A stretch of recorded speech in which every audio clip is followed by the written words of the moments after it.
Hi, welcome back. I'm going to read chapters 17 and 18 of Walk Two Moons. We left off on chapter 16, and Sal's grandmother had gotten bitten by the snake, and she was released from the hospital.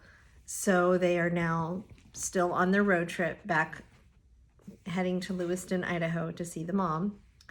And when Sal was in the hospital parking lot, she heard a bird singing in a tree, and it reminded her of a tree back home in Bybanks that she kind of associated with her mom. And the night she got the news that her mom wasn't coming back, she sat under the tree waiting for it to sing, and the grandparents slept out there with her, but it never did. So the last thing that happened with Sal and Phoebe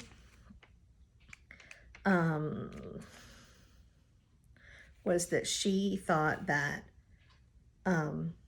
Margaret was an axe murderer, and she was all concerned because Mr. Berkway had come over to Mrs. Cadaver's house, and so we don't know what the relationship between those two is and why Mr. Berkway was over there. They were planting a rhododendron bush, but Phoebe has all these kind of paranoid imaginative fantasies that maybe Margaret is really up to something no good.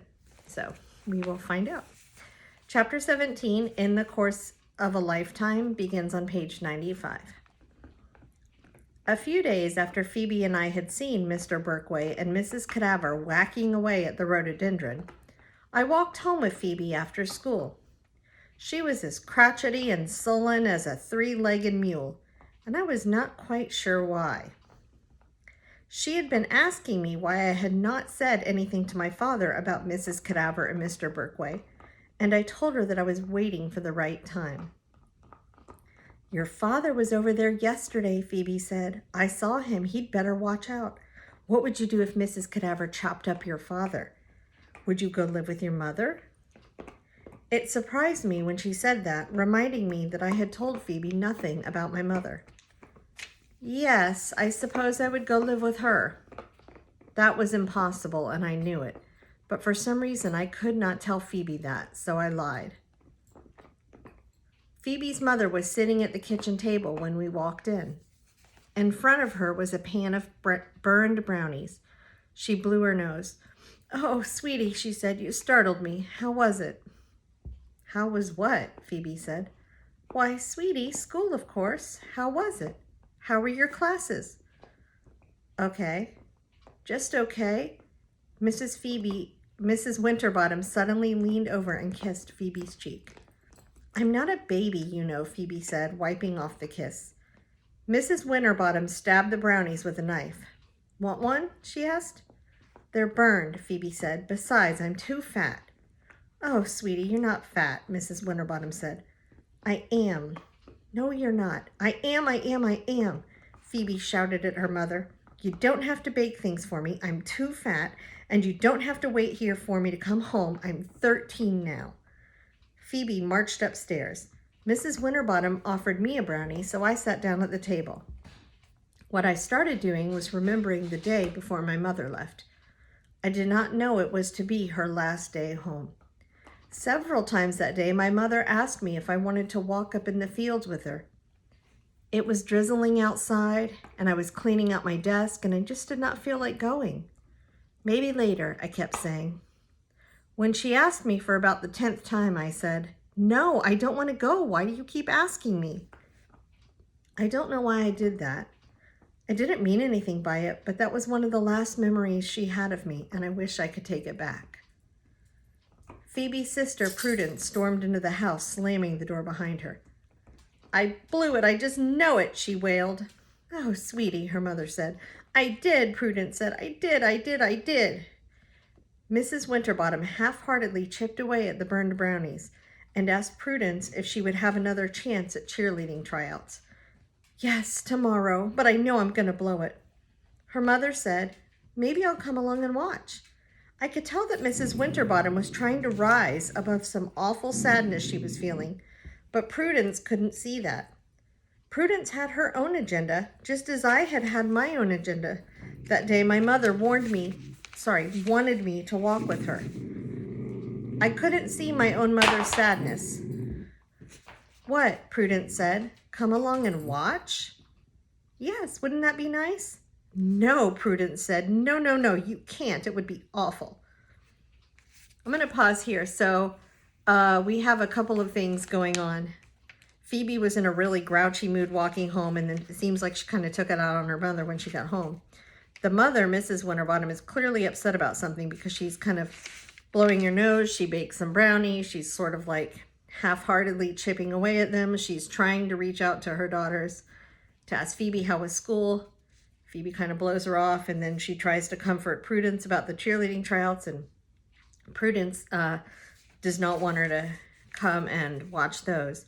And so all of this kind of reminds Sal about her relationship with her own mom and how on the last day her mom wanted her to walk and she kind of, blew her off in the same way, and she wishes she hadn't.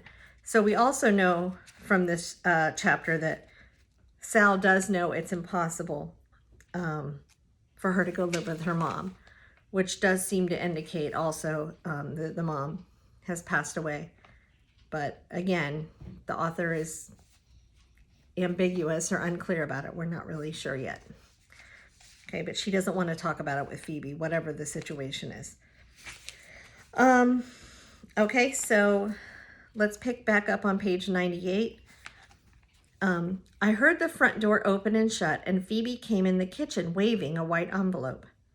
Guess what was on the steps, she said. Mrs. Winterbottom took the envelope and turned it over and over before she slowly unsealed it and slipped out the message. Oh, she said, who is doing this? She held out the piece of paper. In the course of a lifetime, what does it matter? Prudence said, well, I have more important things to worry about, I can assure you. I know I'm going to blow those cheerleading tryouts. I just know it.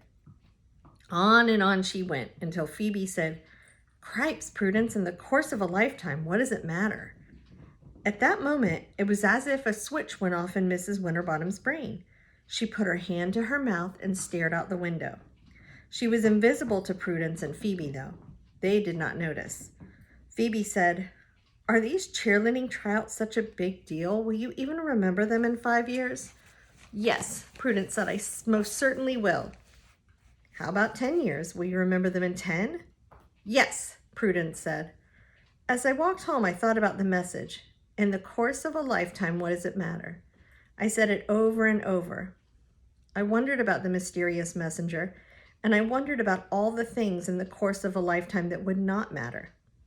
I did not think cheerleading tryouts would matter, but I was not so sure about yelling at your mother. I was certain, however, that if your mother left, it would be something that mattered in the whole long course of your lifetime. Okay, that's the end of chapter 17.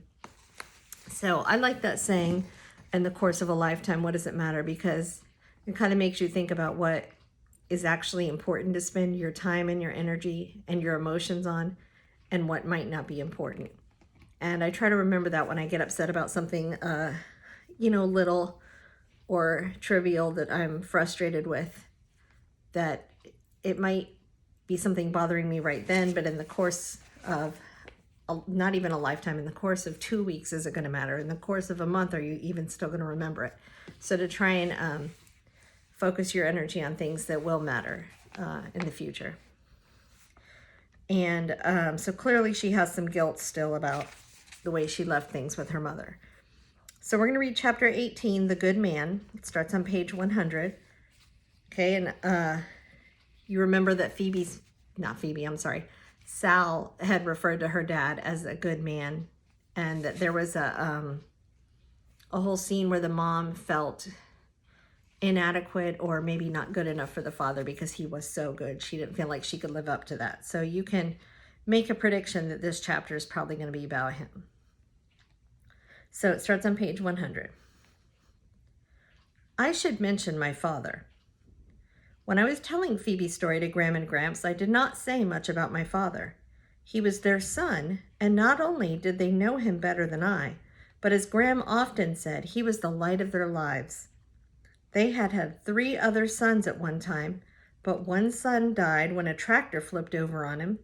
One was killed when he skied into a tree, and the third died when he jumped into the freezing cold Ohio River to save his best friend. The best friend survived, but my uncle did not. My father was the only son left, but even if their other sons were still alive, my father might still be their light because he is also a kind, honest, simple, and good man. I do not mean simple as in simple-minded. I mean he likes plain and simple things. His favorite clothes are the flannel shirts and blue jeans that he has had for 20 years.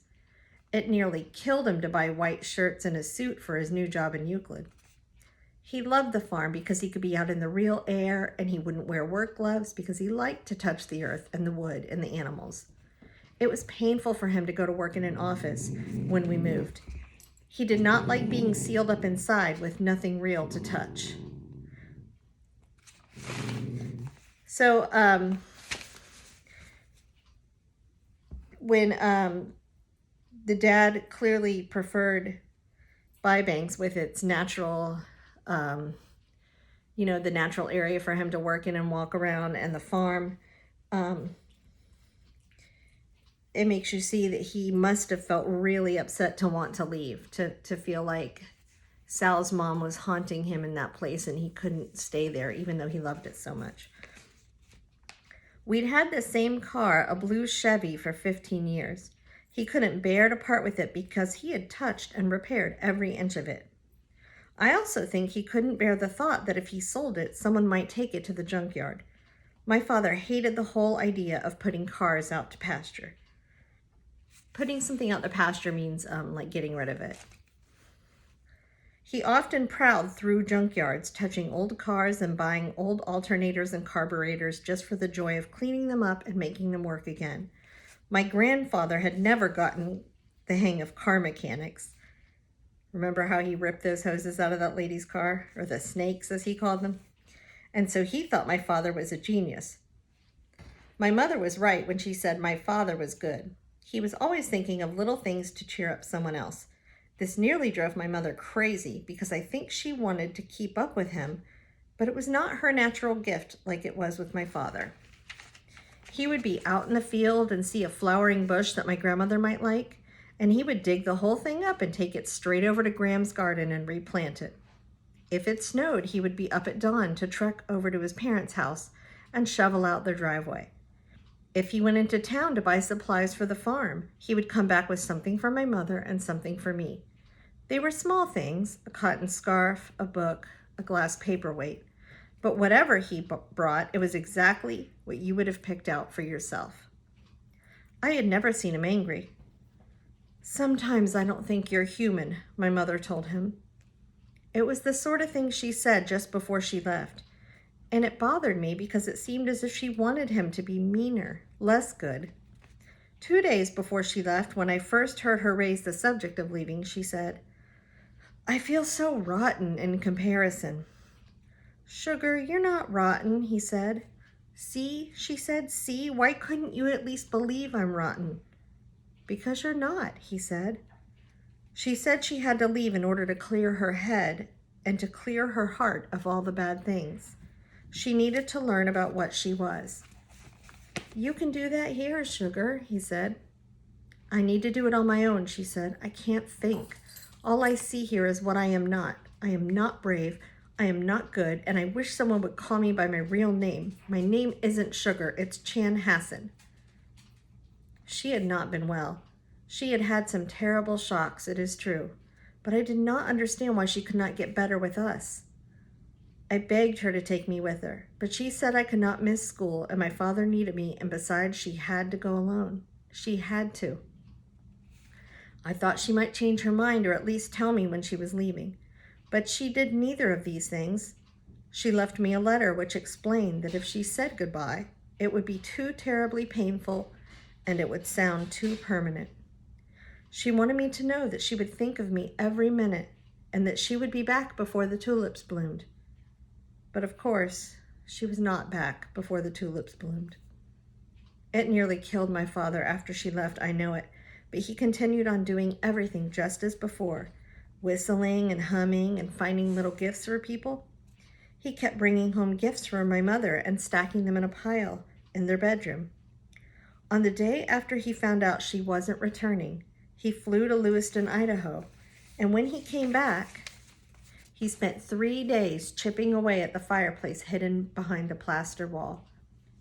Some of the cement grouting between the bricks had to be replaced, and he wrote her name in the new cement. He wrote Chanhassen, not sugar. 3 weeks later, he put the farm up for sale. By this time, he was receiving letters from Mrs. Cadaver, and I knew that he was answering her letters. Then he drove up to see Mrs. Cadaver while I stayed with Gram and Gramps. When he came back, he said we were moving to Euclid. Mrs. Cadaver had helped him find a job. I didn't even wonder how he had met Mrs. Cadaver or how long he had known her. I ignored her whole existence. Besides, I was too busy throwing the most colossal temper tantrums. I refused to move. I would not leave our farm, our maple tree, our swimming hole, our pigs, our chickens, our hayloft. I would not leave the place that belonged to me. I would not leave the place to which I was convinced my mother might return. At first, my father did not argue with me. He let me behave like a wild boar. At last, he took down the for sale sign and put up a for rent sign. He said he would rent out the farm, hire someone to care for the animals and the crops, and rent a house for us in Euclid. The farm would still belong to us, and one day we could return to it. But for now, he said, we have to leave because your mother is haunting me day and night. She's in the fields, the air, the barn, the walls, the trees. He said we were making this move to learn about bravery and courage. That sounded awfully familiar. In the end, I think I merely ran out of steam. I stopped throwing tantrums. I didn't help pack, but when the time came, I climbed in the car and joined my father for our move to Euclid. I did not feel brave, and I did not feel courageous. When I told my story of Phoebe to Gram and Gramps, I mentioned none of this. They knew it already. They knew my father was a good man. They knew I did not want to leave the farm. They knew my father felt we had to leave. They also knew that my father had tried many times to explain to me about Margaret, but that I wouldn't hear it. On that long day that my father and I left the farm behind and drove to Euclid, I wished that my father was not such a good man, so there would be someone to blame for my mother's leaving. I didn't want to blame her. She was my mother, and she was part of me. Okay, that's the end of chapter 18. So that kind of leaves us with some backstory about why Sal's mom left. Clearly there was some issues she was having, and she felt like she had to get away to clear her mind. And we still don't know why she didn't come back and how Mrs. Cadaver fits into this, but it does fill in some of the blanks of why they ended up moving to Euclid. Okay, so we will pick up next time with chapter 19. Until then, bye.